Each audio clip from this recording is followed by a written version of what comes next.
안녕하세요. 저는 수의사로 일하고 있는 30대 중반의 여자입니다. 제가 수의사가 된 데는 가정 환경의 영향이 컸어요. 저희 가족들이 강아지를 특히 좋아했거든요. 요즘은 반려동물에 대한 여러 가지 프로그램이 나오면서 반려인들의 인식이 많이 좋아졌지만 제가 어렸을 때만 해도 반려견에 대한 지식이 보편적이지 않았습니다. 산책을 안 시키는 반려견 가정도 많았고 강아지가 1미터도 움직이지 못하게 목줄을 짧게 채워 키우는 가정도 있었죠. 물론 요즘에도 그런 곳이 없지는 않지만 과거에 비하면 아주 많이 줄어든 추세입니다. 그런데 저희 가정은 이런 상황이 잦았던 과거에도 키우는 강아지의 삶에 관심이 많았어요. 저희가 키우던 강아지의 이름은 소망이였는데 소망이가 이런 이름을 가지게 된 데는 특별한 사연이 있었습니다. 아버지와 어머니는 결혼한 지 얼마 되지 않아 크게 사기를 당하셨어요. 아버지는 고등학교도 나오지 못하고 일을 하며 돈을 착실히 모으셨는데 그때부터 결혼하기 전까지 모았던 전세금을 모두 잃고 말았습니다. 의지할 데 없었던 저의 부모님은 큰 상실감에 빠졌고 설상가상으로 하던 일까지 제동이 걸려 빚더미에 안고 말았죠. 당시 부모님은 극단적인 선택을 할 정도로 두 분의 상황은 벼랑 끝까지 몰려 있었습니다. 두 분은 어느 날 함께 바람을 쐬러 동해바다로 향하셨어요. 입 밖으로 말을 내뱉진 않았지만 두 분은 이미 같은 마음을 가지고 그곳으로 향하고 있었습니다. 두 분은 자판기에서 커피를 내린 후 파도가 치는 바다로 가려고 하셨어요. 그런데 그 순간 자동차가 급하게 브레이크를 밟는 소리가 났고 바닷길 옆에 있는 도로에서 자동차가 급정거를 하는 것을 보았습니다. 차 주인은 곧장 내려서 자동차 앞을 확인하는 것 같았죠. 차가 떠난 후 부모님은 그곳으로 가서 도로를 확인했습니다. 그런데 그곳에는 강아지 한 마리가 피를 흘리며 쓰러져 있었어요. 두 분은 깜짝 놀라 강아지를 안고 급하게 인근 병원으로 향했습니다. 하지만 당시에는 24시간 동물병원이 없었던 터라 병원에 가지는 못했고 어쩔 수 없이 근처 소방서로 들어갔다고 해요. 소방대원들은 피 흘리며 쓰러진 강아지를 안고 들어온 부모님을 보더니 깜짝 놀랐고 할 수 있는 조치를 해주었다고 합니다. 그래봤자 상처를 소독해주고 붕대를 감아주는 것뿐이었으니까요. 그곳에 있는 사람들은 강아지가 세상을 떠날 것이라고 직감했습니다. 작은 강아지가 차에 치여서 숨을 헐떡이고 있었고 갈비뼈가 부러졌다면 부러진 갈비뼈가 장기를 찔렀을 수도 있죠. 부모님은 소방대원들에게 감사 인사를 하고 밖으로 나왔습니다. 사실 부모님도 강아지가 일어나지 못했을 거라고 생각하셨대요. 다만 생사의 기로에 놓여 있는 강아지의 모습이 꼭 본인들 같아서 강아지를 안타까운 마음으로 바라볼 수밖에 없었다고 합니다. 그런데 강아지의 작은 숨소리는 1시간이 지나도 2시간이 지나도 멈추지 않았어요. 두 분은 어느새 강아지를 진심으로 응원하게 되었죠. 마침내 아침이 되었고 두 분은 바로 동물병원으로 향했습니다. 의사는 강아지를 보고 어떻게 살아남을 수 있었냐며 신기해했다고 해요. 조치를 했으니 이제 지켜볼 일만 남았다고 했죠. 모두 아셨겠지만 강아지는 살아남았습니다. 두 분은 강아지에게서 살 수 있다는 희망을 받다고 해요. 강아지가 살아난 것처럼 우리도 살아날 수 있을 거라며 소망을 품게 된 것이죠. 움직이지 않는 몸을 억지로 일으켜 걸으려고 노력하고 토를 하면서도 밥을 씹어 삼키는 강아지를 보며 두 분은 살아갈 힘을 얻었습니다. 저 작은 아이도 살고자 노력하는데 우리가 못할 게 뭐가 있겠나? 라고 생각하신 것이죠. 시간이 흘러 강아지는 많이 회복되었어요. 후유증으로 앞다리를 절기는 했지만 살아남은 것이 기적이었죠. 부모님은 현재의 상황을 탈피하기 위해 매일을 치열하게 살았습니다. 아니, 살아냈습니다. 매일 아침이 다가오지 않기를 바라면서도 몸을 일으켜 일터에 나갔죠. 그렇게 몇 년이 지났고 두 분은 절대 나아지지 않을 거라 생각했던 상황에서 해방되셨습니다. 그리고 얼마 지나지 않아 소중한 생명이 태어났고 그 후 몇 년 뒤 제가 세상에 나왔죠. 소망이는 제 가장 친한 친구였습니다. 제가 태어났을 때 소망이는 항상 제 곁을 지켰다고 해요. 어머니가 새벽 수유를 하기 위해 거실로 나오면 눈도 제대로 못 뜬 채 어머니의 곁을 지켰죠. 제가 기저귀에 볼일을 보면 냄새를 맡은 뒤 기저귀를 물고 어머니에게 갔다고 합니다. 굉장히 영리한 녀석이었어요. 그러던 어느 여름날, 소망이가 열린 문틈 사이로 집을 나가는 일이 생겼습니다. 소망이가 사라지고 온 동네를 이잡듯이 뒤져 소망이를 찾으려 했지만 소망이를 찾을 수 없었고 저희 가족은 전단을 돌리며 소망이를 찾아다녔습니다. 그런데 소망이는 일주일이 지나서 스스로 집으로 들어왔어요. 어딜 돌아다닌 건지 꼬질꼬질 하더라고요. 대체 어딜 다녀온 건지 궁금했지만 알도리가 없었습니다. 그런데 점점 소망이의 배가 불러오더라고요. 밖에서 임신을 하고 들어온 것이었죠.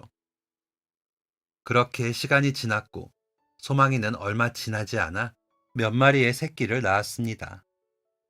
그런데 새끼들 중 하나가 유독 젖을 못 물고 다른 새끼에게 치이더군요. 아무리 가족이라도 동물은 동물이다 보니 소망이는 뒤처지는 새끼에게 관심을 주지 않기 시작했습니다. 조금 속상하기는 했지만 본능에 의한 것이었기 때문에 저희 가족은 그 상황을 이해했죠. 어떻게 해야 하나 고민하던 저희 가족은 뒤처진 새끼를 분양 보내기로 결정했습니다. 물론 다른 강아지도 분양 보낼 계획이 있는 건 마찬가지였어요. 하지만 그 녀석들은 소망이의 돌봄을 받고 있었기에 뒤처진 새끼를 먼저 분양 보내야 했습니다.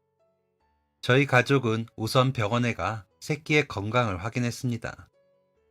그런데 딱히 문제가 없다는 게 의사의 소견이었어요. 정성스럽게 보살펴주면 건강하게 살 수는 있을 거라고 하더라고요. 저희 가족은 몇 달 동안 강아지를 보살폈고 어느 정도 몸이 건강해졌다 싶었을 때 분양을 보내기로 했어요. 그런데 겉으로 보면 몸도 약해 보이니 새끼 강아지를 분양받아주는 집은 없었습니다. 괜히 아프면 병원비만 깨지고 밥도 제대로 먹지 못하니 손이 많이 갈 것이 뻔했으니까요. 그래도 직접 보면 생각이 달라질 거라며 저는 어머니와 함께 지인들의 집을 다녔지만 아무도 새끼 강아지를 받아주지 않았습니다. 솔직히 저희가 키우고 싶었어요. 그런데 소망이가 새끼를 가진 뒤로 어머니의 건강이 심상치 않아졌습니다. 아버지는 당시 해외에 오랫동안 일을 나가신 상태였고 저와 오빠는 어려서 강아지를 돌볼 여력이 되지 않았어요. 어머니는 건강이 안 좋아진 상태로 저와 오빠를 돌보는 것만으로도 벅차셨습니다. 소망이는 훈련이 잘 되어 있으니 손이 많이 갈 게 없기도 했죠. 저와 어머니는 한참 동안 돌아다니다 결국 집으로 돌아가기로 했습니다. 그런데 어떤 아이가 저희를 쫄래쫄래 따라오더라고요. 어머니는 아이에게 물었습니다. 너 우리 따라오는 거니? 아이는 괜히 신발의 앞코로 땅을 파면서 대답했죠. 네. 할 말이 있는 거야? 아이는 어머니의 품을 뚫어지게 보며 이렇게 말했습니다. 그거 강아지예요? 어머니는 아이가 강아지에게 관심을 갖자 보여주었습니다. 아이는 새끼 강아지를 처음 보는지 강아지를 요리조리 살펴보다가 어머니에게 또 한 번 물었어요. 많이 작아요? 힘도 없어 보이고 혹시 아픈 강아지예요? 어머니는 아이에게 말씀하셨어요. 관찰력이 좋은 아이구나.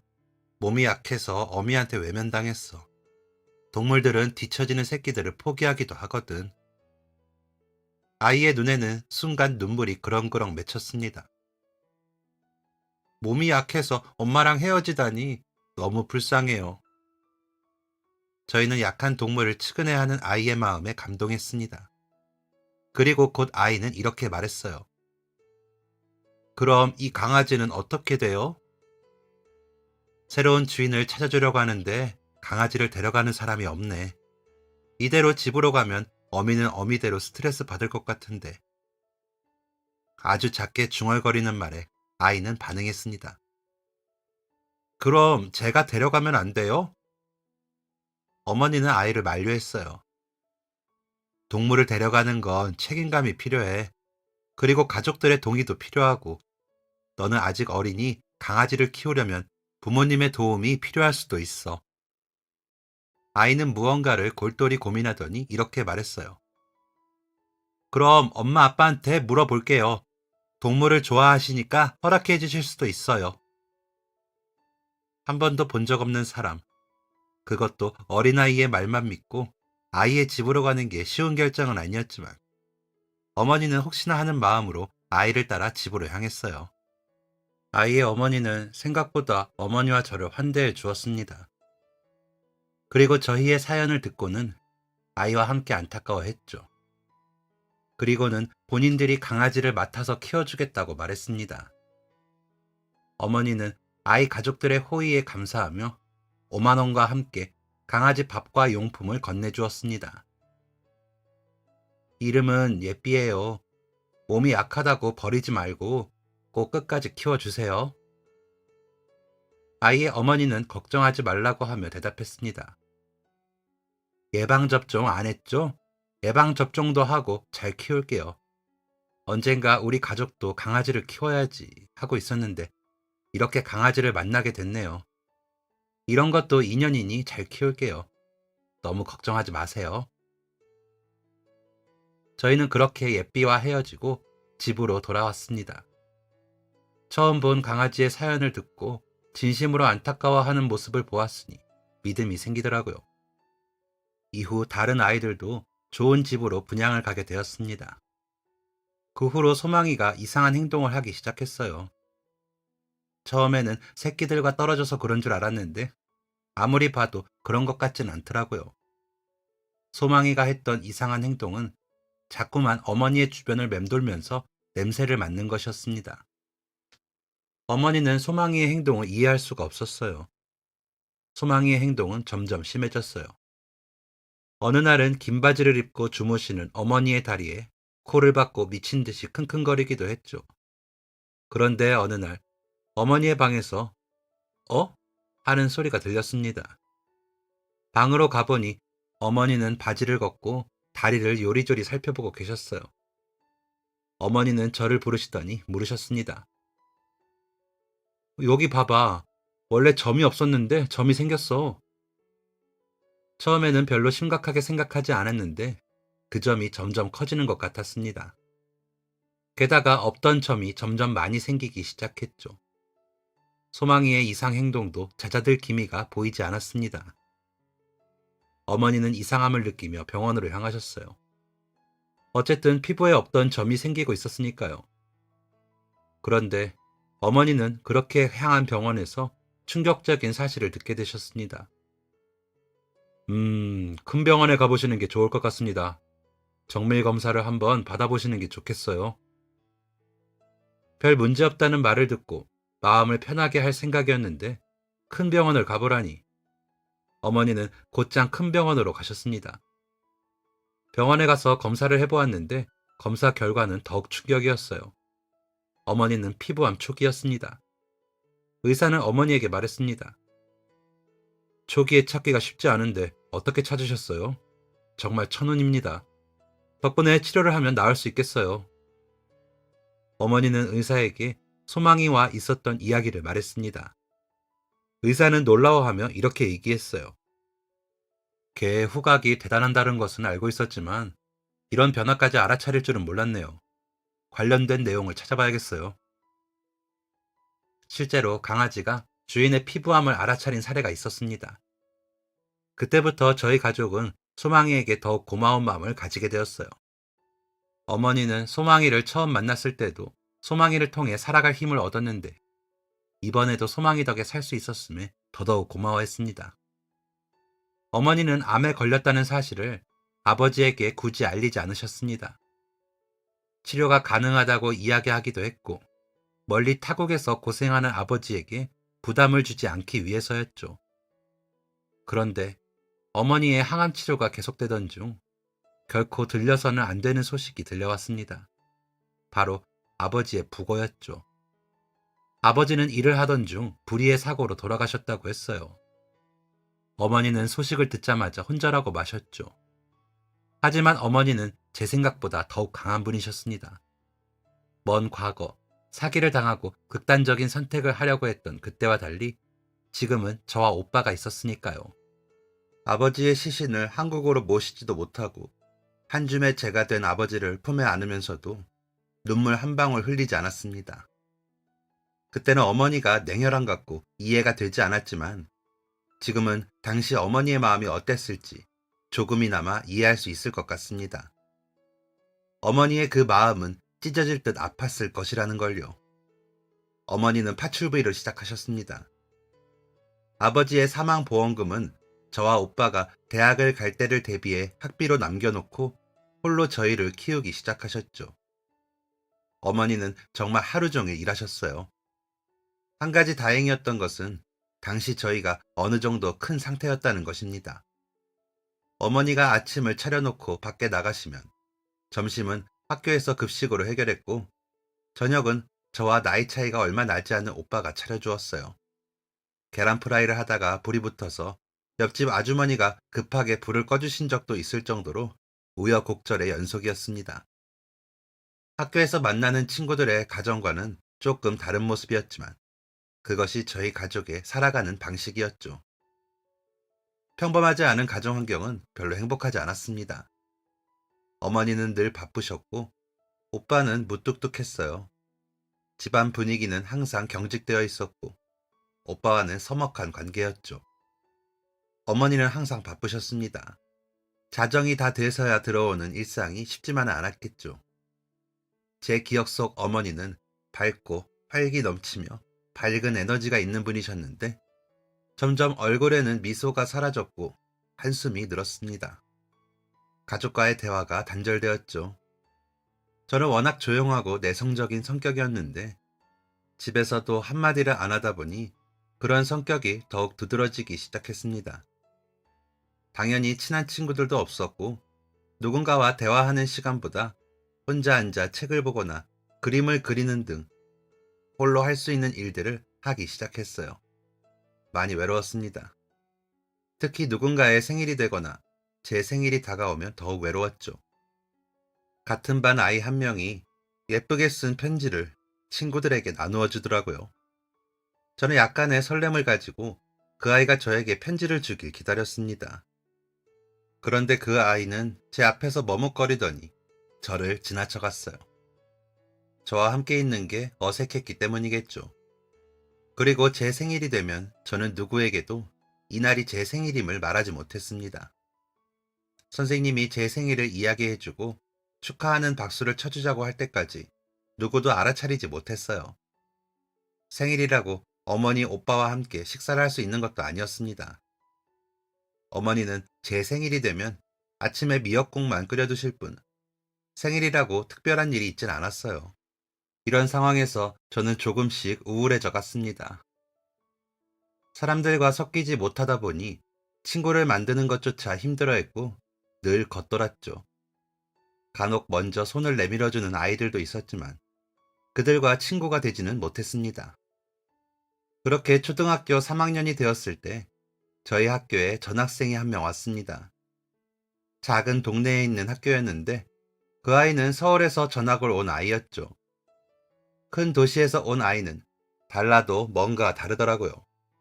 옷 입는 것도 세련됐고 말투나 겉으로 보이는 모든 게 우리와는 달라 보였습니다.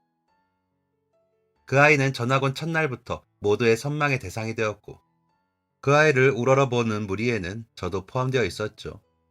전학생은 모든 아이들을 자기 편으로 만드는 것에 능통했습니다.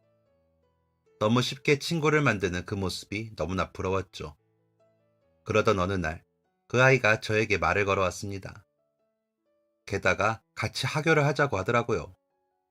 저는 떨리고 신나는 마음으로 아이의 제안에 고개를 끄덕였습니다. 집에 가는 동안 심장이 콩닥콩닥 뛰었어요. 같은 나이의 친구와 그것도 모두의 선망의 대상인 아이와 대화를 하면서 함께 걷는다는 게 꿈만 같았기 때문이죠. 그 아이는 굳이 저를 집 앞까지 데려다 주겠다면서 저와 함께 집으로 갔습니다.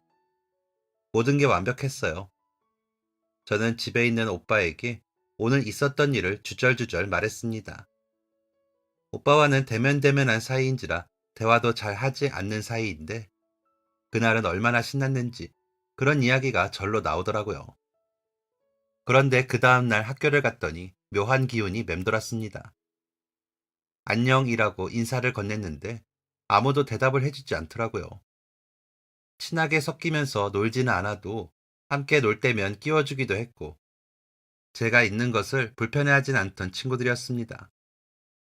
그런데 그때만 해도 제게 느껴지는 기시감의 원인을 찾을 수 없었어요. 그리고 얼마 뒤 전학생이 등장하자 저는 친구들의 싸한 반응의 원인을 알 수 있었습니다. 어제 전학생은 다른 아이들과 약속이 있는 상황이었어요. 저와 함께 하교를 한다고 하고 저를 집에 데려다 준 뒤 본인은 다른 아이들을 만나러 다시 학교로 온 것이었죠. 그리고 아이들에게 말했다고 합니다. 제가 정말 허름한 집에서 살고 있다고요. 제가 살던 집은 깔끔하고 으리으리하진 않았지만 그렇다고 아주 허름한 집은 아니었습니다. 그런데 그때는 저희 집이 허름하다는 말을 그대로 수긍할 수밖에 없었어요. 그때는 저도 뭘 잘 모르는 어린아이였고 서울에서 온 전학생의 말은 왠지 더 신빙성이 있었거든요. 같은 반 아이가 허름한 집에서 산다고 따돌리는 것은 아니었습니다. 아이들이 이런 행동을 한 이유는 전학생이 뒤이어 한 말 때문이었어요. 내가 서울에서 왔잖아. 서울에서는 가난한 사람들이 돈을 훔치기도 하고 그래. 너네도 조심해. 가방이나 이런 곳에 용돈 넣어두지 말고. 그냥 흘려들을 수도 있는 말이었고 듣자마자 잊어버릴 수도 있는 말이었습니다. 그런데 얼마 전 저희 반에서는 한 아이가 돈을 잃어버리는 일이 있었어요. 그런 일이 있은 직후였으니 전학생의 말에는 힘이 붙었습니다. 이때부터 따돌림이 시작되었어요. 처음에는 저를 피하는 것에서 그쳤지만 괴롭힘의 정도는 점점 심해져 갔습니다. 이상하죠? 저는 그 아이들에게 밉보일 짓을 전혀 하지 않았는데 가난한 사람이라는 프레임이 씌워지자마자 제 모든 행동에는 이유가 붙기 시작했습니다. 제가 무표정을 하고 있는 것도 가난하기 때문에, 학부모 참관 수업에 아무도 오지 않는 것도 가난하기 때문에, 공동의 적이 된 저는 물어뜯기 참 좋은 대상이었습니다. 매일 아침이 오지 않기를 바랐어요. 하지만 그럴 수 없었습니다. 학교에 가고 싶지 않다는 말을 하려면 그 이유를 설명해야 했는데 매일 새벽같이 나가는 바쁜 어머니를 붙잡고 그 이유를 설명하는 건 불가능한 일이었어요. 오빠에게 말하는 것도 의미가 없었죠. 오빠는 저와 나이 차이가 별로 나지 않는 저와 마찬가지로 어린아이였으니까요. 또 저와 사이가 좋다고 할 수 없었기 때문에 제게 이런 일이 있어도 제 편을 들어주지 않을 것 같았습니다. 오빠는 교육 관계가 매우 좋은 편이었는데 친구들과 함께 있을 때 저를 모르는 척 지나가기도 했었거든요. 저는 늘 혼자 있고 우중충해 보이는 제가 오빠에게 부끄러운 존재라고 생각했죠. 그날은 비가 오는 날이었습니다. 아침에는 비가 오지 않았는데 점심을 먹고 나니 비가 오기 시작하더라고요. 우산을 가져오지 않는 아이들은 모두 발을 동동 굴렀습니다. 하지만 저는 어머니가 챙겨주신 우산 덕에 비를 맞지 않고 집에 갈 수 있겠다 싶었죠. 그런데 하교를 하려고 보니 제 우산이 사라진 게 아니겠어요? 저는 교실을 구석구석 찾았습니다. 신발장 밑에 굴러들어갔나 싶어서 바닥에 거의 엎드려 신발장도 보았죠. 그런데 그때 누군가가 저를 불렀습니다. 야! 고개를 들어보니 남자아이 두 명이 제 우산을 쓴 채 손을 흔들고 있었어요. 두 아이는 해맑게 웃고 있었습니다. 저 아이들이 저를 골탕 먹이기 위해 우산을 가져갔다는 것을 바로 알아차릴 수 있었죠. 낭패였습니다. 큰 소리를 내며 쏟아지는 비를 뚫고 아이들에게 갈 자신이 없었어요. 그리고 이런 생각도 했습니다. 쟤네한테 가서 뭐? 달라고 소리라도 지를 거야? 내가 달라고 한다고 저 아이들이 우산을 돌려줄까? 저는 모든 걸 체념하고 그 자리에 오독하니 서 있었습니다. 그런데 그때 누군가가 저를 지나쳐서 남자아이 두 명에게 달려가는 것이었어요. 자세히 보니 그 사람은 제 오빠였습니다. 한 학년이 높은 오빠는 그 아이들 중 한 명에게 달려들어 바닥에 쓰러뜨렸습니다. 그러고는 주먹을 마구 휘둘렀죠. 제 오빠는 또래에 비해 발달이 굉장히 빨랐던 터라 저를 골탕 먹인 아이들은 오빠에 비해 체격이 한참 작았기 때문에 상당히 놀란 듯 했어요. 하지만 그 아이들은 둘이고 오빠는 한 명이었죠. 두 아이는 오빠에게 달려들었고 그렇게 세 남자 아이의 싸움이 시작되었습니다. 저는 발만 동동 구르며 그 상황을 지켜보다가 교실로 뛰어들어갔습니다. 상황을 들은 선생님은 곧장 밖으로 나가서 세 명을 떼어놓으셨죠. 세 명은 진흙에 온몸이 더럽혀진 상태였습니다. 크게 다친 것은 아니었지만 눈에 보이는 생채기가 조금 나 있었어요. 비가 잔뜩 오는 날에 몸이 더러워져 있었기 때문에 그날은 우선 집으로 돌아갔습니다. 각 부모님에게는 선생님이 연락을 하기로 했고요. 대망의 다음 날, 교문이 열리자마자 저를 골탕 먹인 남자아이 한 명과 그 어머니가 학교로 쳐들어왔습니다. 수업을 시작하려고 하는 순간 문이 드르륵 열리며 윤서희가 누구야? 온몸에 털이 삐쭉 섰습니다. 아이들은 일제히 고개를 돌려 저를 바라보았죠. 너야? 우리 아들 이렇게 만든 게? 선생님은 어머니를 간신히 말렸고 첫 수업 시간은 흐지부지 끝나버렸습니다. 다음 수업은 교감 선생님이 대신 진행해 주기로 하셨고 저는 선생님을 따라 친구의 어머니가 있는 곳으로 따라갔어요. 아이의 어머니는 아직도 분이 안 풀리는지 씩씩거리며 저를 노려보았습니다. 그러면서 선생님에게 물었죠. 애 보호자는요? 자기 자식이 이런 짓을 했는데 얼굴도 안 비치는 건 아니겠죠? 그러고는 저를 위아래로 훑어보며 말했죠. 너는 어떻게 계집애가 이렇게 폭력적이니? 날카롭게 소리 지르는 소리에 깜짝 놀라서 바닥만 보고 있었습니다. 그 아이의 어머니는 제가 두 남자아이를 저렇게 만든 것이라고 알고 있더군요. 선생님은 급하게 중재에 나섰습니다.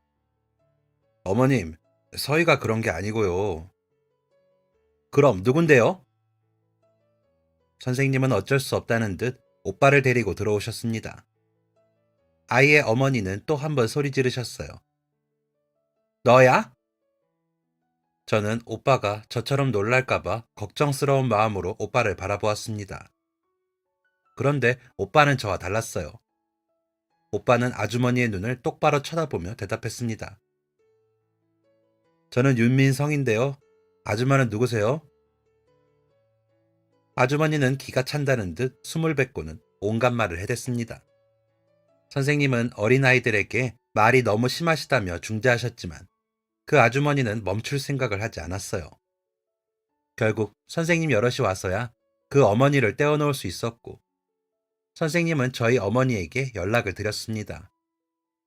어머니가 다니는 파출부 사무실에 3번이나 전화를 해서야 어머니를 부를 수 있었죠.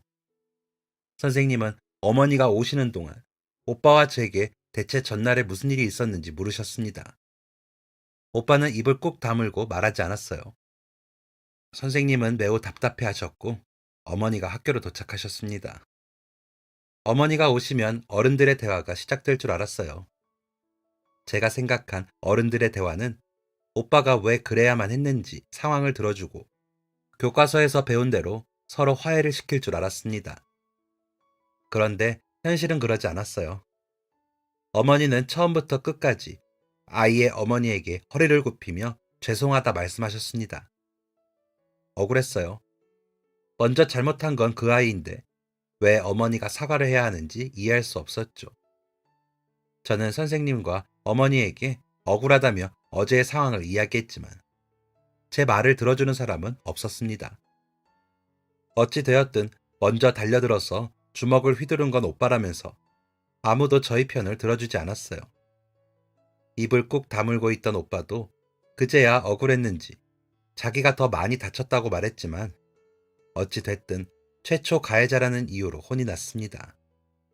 어머니는 저와 오빠를 혼내진 않으셨지만 저희의 잘못으로 인해 허리 숙여 사죄하던 어머니의 모습은 한번 혼이 나는 것보다 더 깊이 제 마음속에 자리 잡았습니다. 그리고 친구의 어머니가 내뱉은 이 말 한마디가 잊히지 않았어요. 이래서 아들들은 아버지가 있어야 되는 거야. 제대로 훈육을 해줄 사람이 없으니까 자식이 이 모양 이 꼴이지. 애 엄마가 밖에서 일을 하면 집안에서 애는 누가 봐요? 그렇게 무책임하게 가정교육 할 거면 키우지를 말던가. 저와 오빠를 밖으로 내보낸 뒤에 한 말이었지만 너무 큰 소리로 말한 탓에 저와 오빠는 그 말을 똑똑히 듣고 말았습니다. 그렇게 학교를 빠져나와 집으로 향했어요. 오랜만에 어머니와 함께 저녁 식사를 했죠. 어머니는 식사를 마치고 다시 일을 하러 나가셨습니다. 새벽까지 해야 하는 일이 또 있었거든요. 그날 밤은 제 인생에서 가장 우울한 날이 되어야 했습니다. 그런데 그렇게 되지 않을 수 있었던 이유는 바로 소망이 덕분이었어요. 저는 방이 따로 없었지만 저희 집에는 아주 작은 벽장이 있었습니다. 저만한 어린아이 둘이 들어가면 꽉 차는 크기였죠. 저는 그곳에서 책을 읽고는 했는데 그날은 우울한 마음을 달래고자 들어갔어요. 혼자 있으니 눈물이 나더라고요. 그렇게 혼자 작은 울음으로 훌쩍거리고 있는데 무언가 툭툭 문을 건드렸습니다. 문을 열지 않으니 낑낑거리는 소리가 나더라고요. 소망이었죠. 저는 소망이에게 말했습니다. 안 열어줄 거야. 혼자 있을 거니까 저리 가. 차갑게 말을 했는데도 소망이는 돌아가지 않았습니다. 나중에는 발톱으로 문을 쓱쓱 긁으며 문을 열어달라고 했어요. 저는 결국 문을 열어주었는데 문 앞에 있었던 것 때문에 그만 펑펑 울고 말았습니다. 문 앞에는 소망이의 장난감이 모여 있었어요. 소망이는 귀를 축 늘어뜨린 채 꼬리를 흔들며 저를 보고 있었죠. 제가 장난감을 보고 울고만 있자 소망이는 낑낑거리며 자기가 가장 좋아하는 장난감을 저에게 가져왔습니다. 제 손에 장난감을 쥐어준 소망이는 제 손과 팔을 핥아주었어요. 그 장난감을 가지고 놀 때면 행복하니까 저를 위로하기 위해 자신이 가장 좋아하는 것을 가져다 준 것이었죠. 그때의 기억이 아직도 생생합니다. 사람에게 받은 상처를 보듬어 준 소망이는 제가 어두웠던 유년 시절에 잠식당하지 않게 해주었어요. 소망이가 없었다면 끝도 없는 우울함에 빠졌을지도 모를 일입니다. 소망이는 오빠와 저 사이에 연결고리도 되어주었어요. 소망이 밥 챙겨주기, 산책하기, 간식 주기 같은 이야기를 할 때면 어쩔 수 없이 대화를 해야 했으니까요. 오빠도 소망이를 애틋하게 여겼기 때문에 소망이와 관련된 일은 꼭 저와 나누고 싶어 했습니다. 하지만 강아지의 수명은 짧죠. 14년 동안 저희 가족에게 추억을 남겨주었던 소망이는 그렇게 무지개 다리를 건넜습니다. 아버지와 어머니에게는 살아갈 힘을 주었고, 제게는 힘들고 외로운 시간을 함께 해준 친구였으며, 가족들과의 연결고리가 되어주었습니다. 그렇게 소망이가 저희 곁을 떠나고, 한동안 집안에는 우울함과 슬픔이 맴돌았어요. 그때부터였을까요? 오빠가 어느 날부터 늦게 들어오기 시작했습니다. 공부는 등한시했고 학교 선생님에게 엄마가 불려가는 경우도 잦았죠. 오빠는 질이 좋지 않은 친구들과 어울렸고 학교의 골칫거리가 되었습니다. 오빠가 그러는 이유를 정확히는 알진 못했지만 짐작하기로는 오빠가 아버지가 없다는 이유로 무시를 많이 당한 것 같았어요. 결정적으로 오빠의 담임 선생님이 어머니를 호출한 일이 있었습니다. 그 이유는 오빠가 선생님에게 대들었다는 것이었죠. 역시 어머니가 할 수 있는 건 고개 숙여 사과하는 것뿐이었습니다. 이유가 어찌 되었든 선생님께 대든 것은 잘못이니까요. 하지만 오빠에게는 그것이 상처였던 것 같습니다. 아무도 오빠가 그런 행동을 한 이유에는 관심이 없었거든요. 오빠는 어머니가 이유라도 물어봐주고 선생님께 사과하길 바랐던 것 같습니다. 왜냐하면 선생님이 오빠를 인격적으로 모독하셨기에 오빠가 화를 냈던 것이었거든요. 게다가 그 내용은 너를 혼자 키우는 네 어머니가 불쌍하다. 너 같은 걸 자식이라고 그렇게 일을 하시는데 부끄럽지도 않냐? 너 같은 애 때문에 한부모 가정 아이들이 욕을 먹는 것이고 차별적인 시선을 받는 거다 였습니다. 최대한 순화해서 말한 것이고 실제로는 더 모욕적으로 말했다고 했죠. 그런데 이 내용을 그 당시에 들었던 것은 아닙니다. 오빠는 그때부터 과묵했던 입을 더욱 무겁게 다물었거든요. 이런 일이 있었다는 건 오빠가 성인이 되고 나서야 알게 된 것이었습니다. 어머니는 어떻게든 오빠의 입을 열게 하려고 하셨지만 역부족이었습니다. 아마 그동안 저와 어머니 모르게 여러 가지 일을 겪었던 것 같아요. 오빠의 반항은 점점 심해져 갔고 결국 경찰서까지 가게 되었습니다. 경찰은 그 일이 그리 큰 일이라고 보진 않았지만 일과 관련된 사람들은 그렇게 생각하지 않았어요. 그들은 너무나 많은 합의금을 요구했습니다.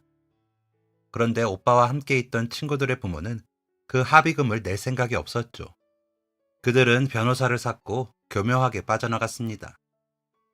정신을 차려보니 모든 일의 원흉은 제 오빠가 되어 있었습니다. 어머니는 합의금을 내기 위해서 일을 늘려야 했어요. 전단지 돌리는 일을 시작하시게 됐죠. 오빠는 그 사실을 몰랐습니다.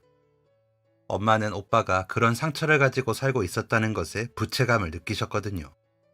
오빠가 죄책감만은 가지지 않길 바라셨던 것이죠.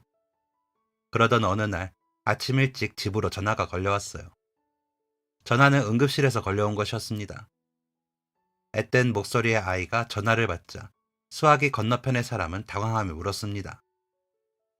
어, 혹시 다른 어른 계시니? 아니요, 어른 없어요. 아, 여기는 3일병원이야. 얼른 와야 하는데 올 수 있겠어? 오빠는 저를 데리고 응급실로 향했습니다. 응급실 간호사는 주저하더니 저희를 어머니에게 데려갔어요. 응급실 한 구석에 있는 커튼이 쳐진 침대에는 어머니가 몸에 붕대를 감은 채 누워 계셨습니다. 얼굴에는 생채기가 나 있었고 눈을 감고 계셨죠. 저는 어머니가 숨을 쉬지 않는 줄 알았습니다. 왈칵 울음이 쏟아져 내리는데 의사가 와서 말했어요. 쉬시는 거니까 너무 걱정하지 마. 아마 어린 아이들을 안심시키기 위한 말이었을 거예요. 어머니는 새벽에 전단지를 돌리시다가 아파트 단지에서 튀어나온 오토바이에 치인 것이었습니다. 오토바이 운전자보다 어머니가 더 크게 다쳤고 오토바이 운전자가 바로 119를 부르지 않은 탓에 처치가 늦어져 회복에 시간이 더 걸릴 거라고 하더라고요. 그 오토바이 운전자에게 책임을 묻고 싶었지만 그럴 수 없었습니다. 법적인 공방을 벌이기에 저희 집은 넉넉하지 않았고 생계를 책임져야 하는 어머니는 매우 바빴으니까요. 이날을 계기로 오빠는 달라졌습니다. 자신과는 전혀 연관이 없다고 생각했던 공부에도 관심을 가졌고 한순간에 다른 사람이 된 것처럼 행동했어요.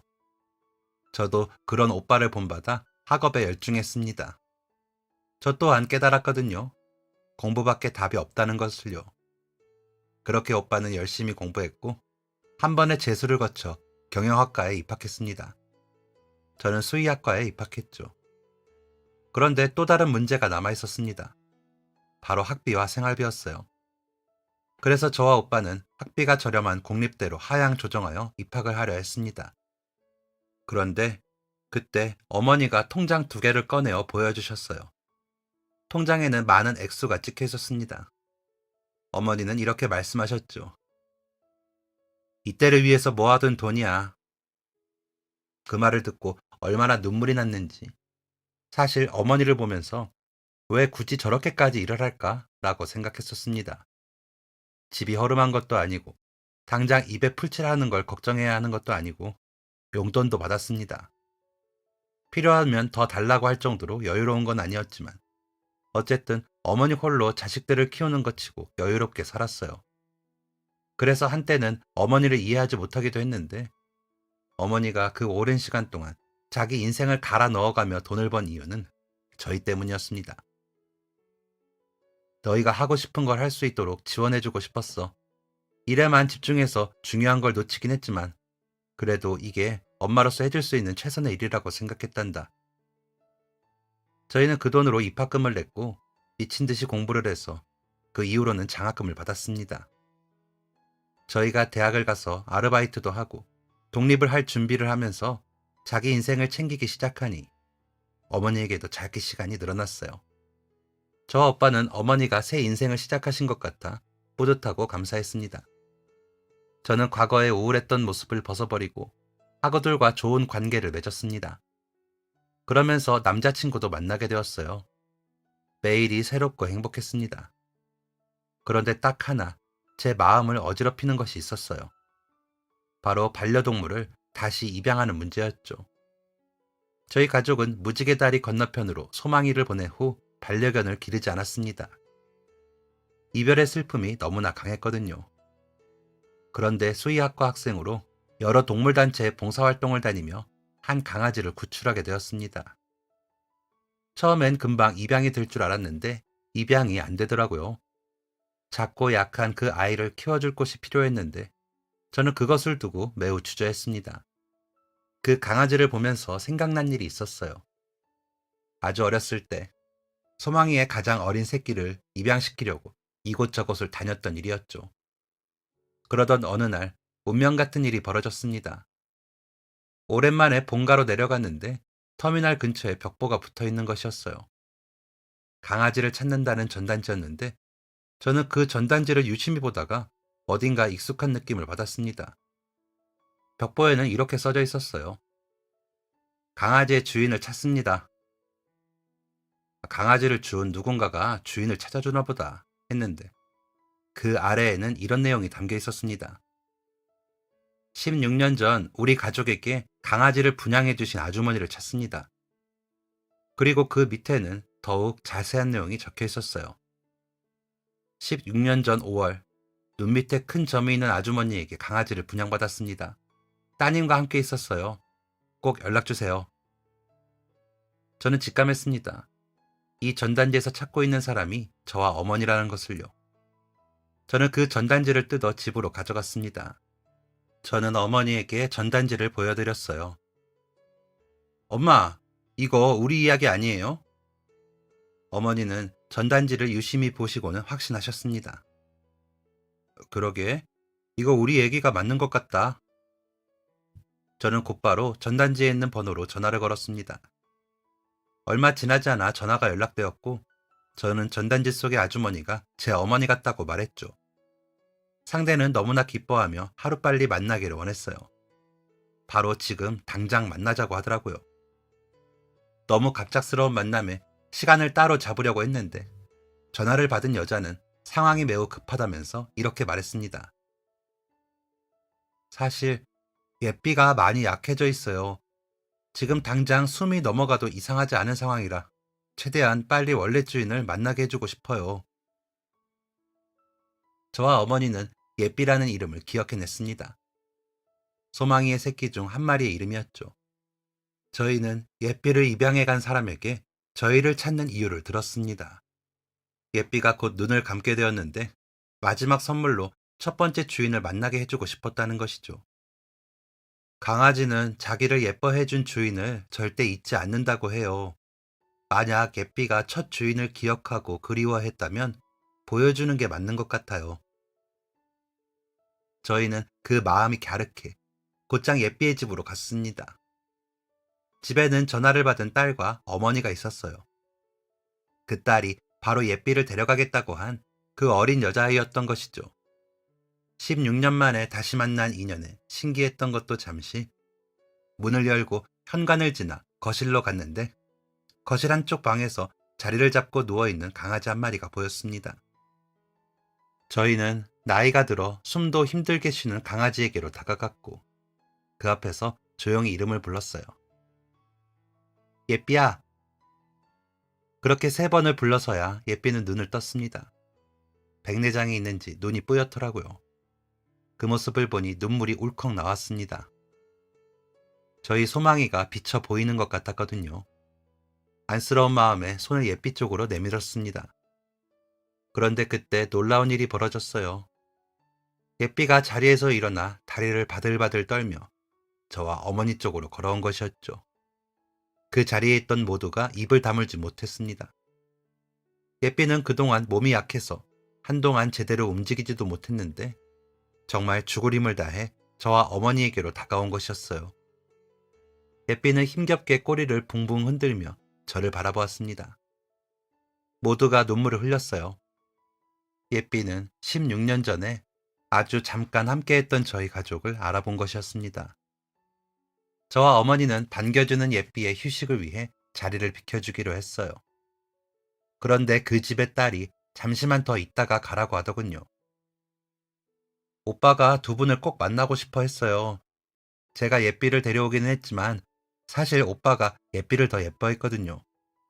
예삐를 저희 집으로 보내주신 두 분한테 감사하다는 말을 전하고 싶었대요.